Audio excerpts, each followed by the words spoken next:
চাকরি ফেরতের দাবিতে 19 দিন ধরে আন্দোলন চালাচ্ছেন চাকরিহারা শিক্ষক শিক্ষিকারা। তাঁদেরই একাংশ শনিবার আইনি পরামর্শ নিতে যান আইনজীবী ও সিপিএম সাংসদ বিকাশ রঞ্জন ভট্টাচার্যের বাড়িতে। আর রবিবার অবসরপ্রাপ্ত বিচারপতি ও বিজেপি সাংসদ অভিজিৎ গঙ্গোপাধ্যায়ের বাড়িতে গেলেন চাকরিহারাদের একাংশ।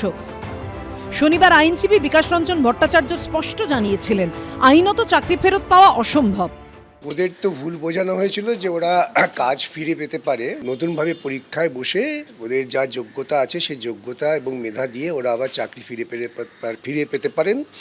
এই পরামর্শই আছে, অন্য কোনো পরামর্শ দেওয়ার নেই।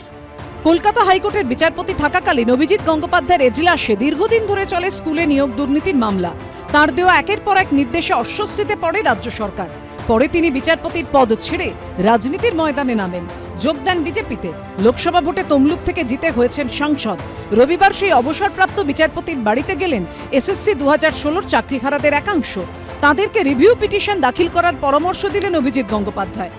সুপ্রিম কোর্ট যদি মনে করে যে ওটাকে রিভিউ করবে তাহলে সে করতে পারে, নাও করতে পারে, এখানে কিছু বলা সম্ভব নয়। যেগুলো যোগ্য অযোগ্য আলাদা, এখানেই স্কুল সার্ভিস কমিশন বা রাজ্য সরকার করতে পারতো, কারণ রাজ্য সরকারও চাইছে এই ব্যাপারটা নিয়ে একটা জটিলতা থেকে যাক। কারণ রাজ্য সরকারের যারা চালান সেই তৃণমূলের দুর্নীতির কারণেই তো এদের এই অবস্থা আজকে। জাস্টিস দেবাংশু বসাকের বেঞ্চ স্কুল সার্ভিস কমিশনকে এবং রাজ্য সরকারকে বহুবার বলেছে সম্পূর্ণ তথ্য দিতে, কিন্তু তারা ইচ্ছে করে দেয়নি। রিভিউ পিটিশন করে ফের সুপ্রিম কোর্টে যাওয়ার কথা ভাবছেন চাকরিহারারাও। আমরা এখন সুপ্রিম কোর্টে মামলা লড়তে পারি কিনা, কিভাবে চাকরি বাঁচানো যাবে, স্যারের সাথে সেই বিষয় নিয়ে আলোচনা হয়েছে। তবে কারা দুর্নীতির সুবিধা পেয়ে চাকরি নিল আর কারা নিল না, ওএমআর এর মিরর ইমেজের কপি, সেই কপি পাবলিক ডোমেনে প্রকাশ করার দাবিতে আমরা লড়ব।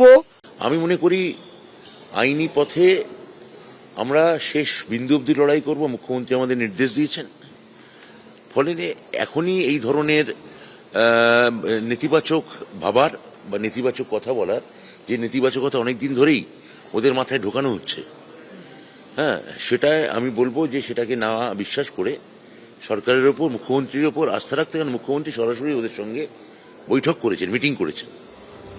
গত 3রা এপ্রিল 2016 এসএসসি নিয়োগ দুর্নীতি মামলায় হাইকোর্টের ডিভিশন বেঞ্চের চাকরি বাতিলের নির্দেশই বহাল রেখেছে সুপ্রিম কোর্ট।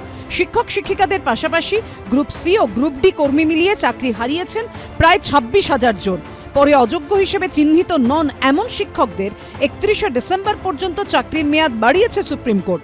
পাশাপাশি মে মাসের মধ্যে নিয়োগ প্রক্রিয়া শুরু করারও নির্দেশ দিয়েছে সর্বোচ্চ আদালত। অর্ণব মুখোপাধ্যায়, শিবাশিস মৌলিক ও সুদীপ্ত আচার্য রিপোর্ট, এবিপি আনন্দ।